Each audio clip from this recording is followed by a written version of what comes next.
Welcome, this is Games Are Hard. I'm Robert Durant, and today I'm going to be doing a review of Snipperclips. So, Snipperclips was advertised as mostly two-player co-op puzzle platformer. So, the main unique mechanic of Snipperclips was advertised as the ability to intersect with your ally, whoever you're playing with, and then at the press of a button, any pieces that are intersecting will be chopped off of them. I'm just going to start with the aesthetics of the game. It has a very light, almost childish kindergarten feel, which when I say childish, I'm not saying that as a bad thing. I'm just the sort of the style it takes. It's all bright colors, and there's all the items in the game are like school supplies, very early school supplies, and everything, and the characters you're playing with are made of paper. The music in the game matches this tone. It's very lighthearted and such.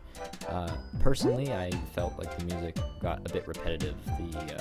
The loop, especially the main loop, there was really just one sort of tune that looped in different styles depending on what level you were in, and this loop got very repetitive.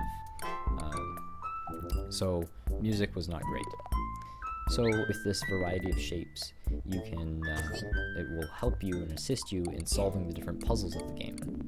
Now, despite being advertised as such, I've found that with the exception of the levels where they're like, you need to fit this shape, most of the time the levels could be solved out any cutting of each other.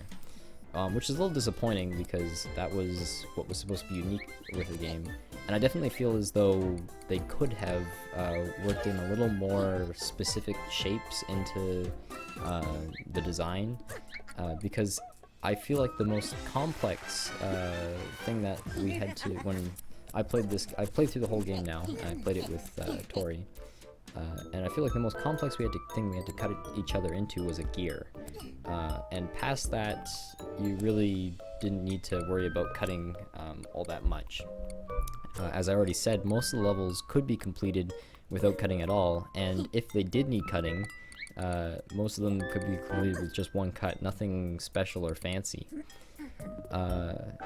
So that was a little disappointing.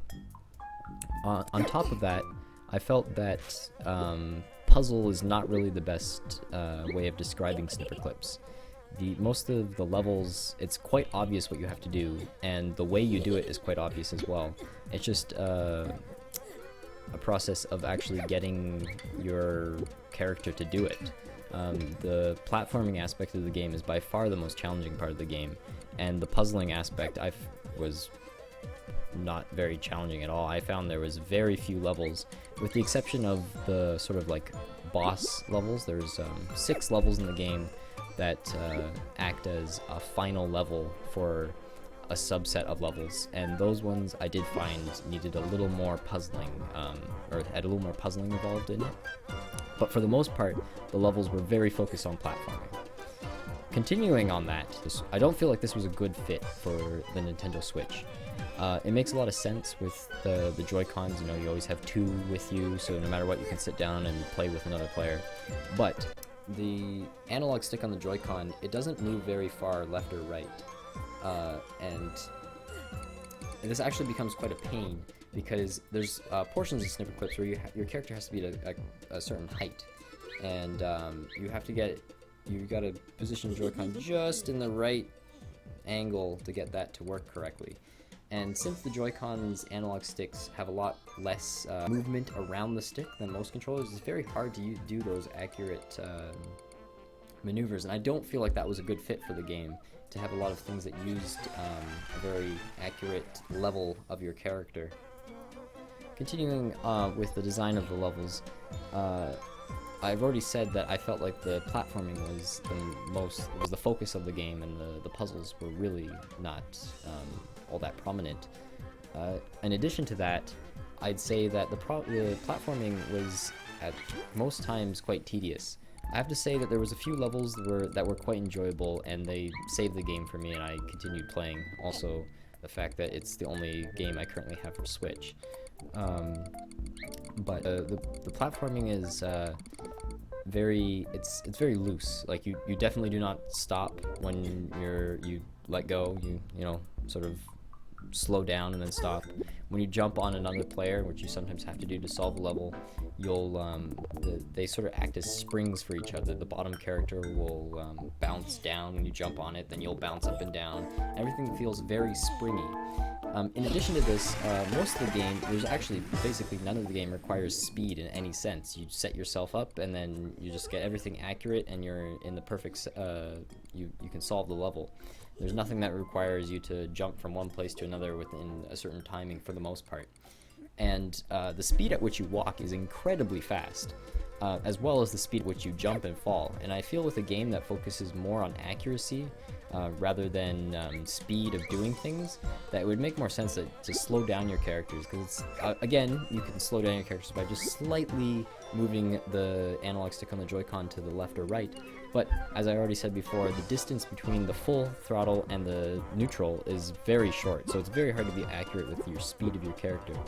And commonly, especially when you're carrying an item for one of the levels possibly, moving too fast will just throw the item right off of you, and it just becomes tedious because you know exactly what you need to do, and it's just a matter of doing it. And just the mechanics of the game being so springy, and it gets to the point where it's a little unpredictable, making some of the levels feel very tedious, and just so bothersome when you suddenly fall off of something, or a ball falls off. And in many cases, you get to a certain point, and then when that does fall off, you have to completely reset and do a whole bunch of steps that you've already done in the level.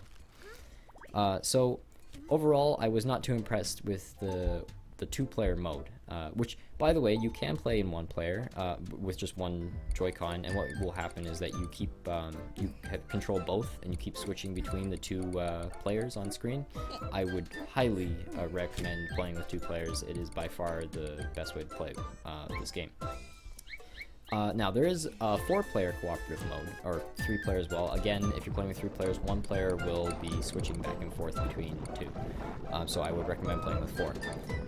The 4-player mode is, I mean, it's good. It's like the 2-player levels. I felt that they took their best designs and put it into the 4-player levels. Whereas the 2-player levels were just, you know, whole bunch of levels that they all designed. So overall, I did enjoy the 4-player levels more than I enjoyed the 2-player levels. I don't know, it might have just been that there was more people and that made it more exciting, but the 4-player levels, I'd say, were quite good. Obviously, there's not not a great amount of them. I think there was 15 maybe, and then you unlock 9 once you beat the game. And I'll talk about the 2-player mode, and I'll talk about the length of that 2-player mode in a second. There's also a competitive mode, and I quite like this competitive mode. There's 3 different levels in competitive mode. So there's the basketball one, where you're trying to bump this basketball into your net and not into the opposing net, and they're trying to bump into yours. That one was by far my least favorite, because you're all in such a tight space, and mind you, you can still snip away at your opponents.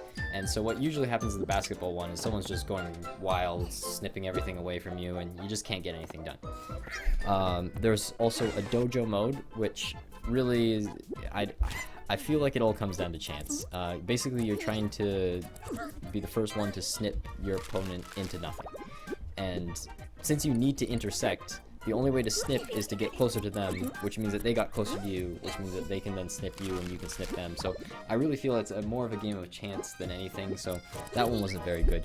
But the hockey was amazing. So basically you're playing, you know, like digital air hockey, usually not the best, but what you can do is you can go onto your opponent's side and snip them off, so they become a smaller section. It makes it harder for them to hit the puck and block the puck from their net. But to do that, you need to get over to their side, which means that you're leaving your net open. And so there's a lot of interesting decisions that you can also rotate around to be able to hit the ball or hit the puck and different angles. I did quite enjoy the hockey mode, and when I played it with 4 players, it was great. Usually what you had is one defenseman working on the net, and then you had the offense men, and they'd go over and they'd try and cut up the goalie, and that was really fun. So I did really enjoy the hockey mode in Snipperclips. Moving on from that, the content of the game. So this was a $30 game, and this was the only game I got when the Switch launched. I wasn't interested in Breath of the Wild, but I knew that I was going to get ARMS when it came out. I was going to get Splatoon 2 when it came out, and I was interested in Tumbleseed, so I thought I might as well get the Switch at launch and play Snipperclips. Just recently I beat the game. I think I've had the Switch for 5 days now, and I really don't feel like I've played it that much. There's 3 worlds, each with 15 levels. So I personally thought there was a lack of content there. When I beat all of the, as I already said, when I beat all of the 2-player levels, I unlocked more 4-player levels. I highly doubt that it's going to work backwards and I'm going to unlock any more 2-player levels. That seemed like the end of the game. I got the credits. There was a special little level at the end that was sort of, that's the end. I'm not going to spoil what it was, but there was something. So I was quite disappointed with the amount of content in Snipperclips. I do not feel like that it's worth $30.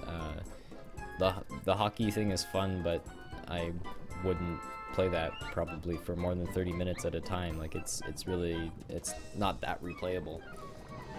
So now at Games Are Hard, as we've made a video before, this is our first review, but as we've already made a video about how to fix reviews, I'm going to be reviewing Snipperclips in our reviewing fashion, which we might make more of a standard from now on. But for right now, I'm just going to slot this into my review list. If you want more information about how our review list works, you should look at our video, How to Fix Reviews. But basically what happens is that instead of giving the game an arbitrary number that we pull out of our hat somewhere, we're going to rank them all on a list. So basically, there's no arbitrary. I'm saying it's better than this game, but it's not as good as this game. And so I'm gonna tell you what my ranking of it is. So my personal ranking for the game, and obviously this is my personal opinion, go right ahead disagreeing with this, but I like the game better than Little Big Planet, but I didn't like it quite as much as Mario's Picross. So there's where I slotted in on my games list. So if you have any comments about Snipperclips, leave them in the comments, and that'll be the end of our first review. Stay tuned for more news on the Nintendo Switch. Probably going to be a Tumbleseed, at least impressions, or a review, or maybe even a Let's Play. But that's all for Snipperclips.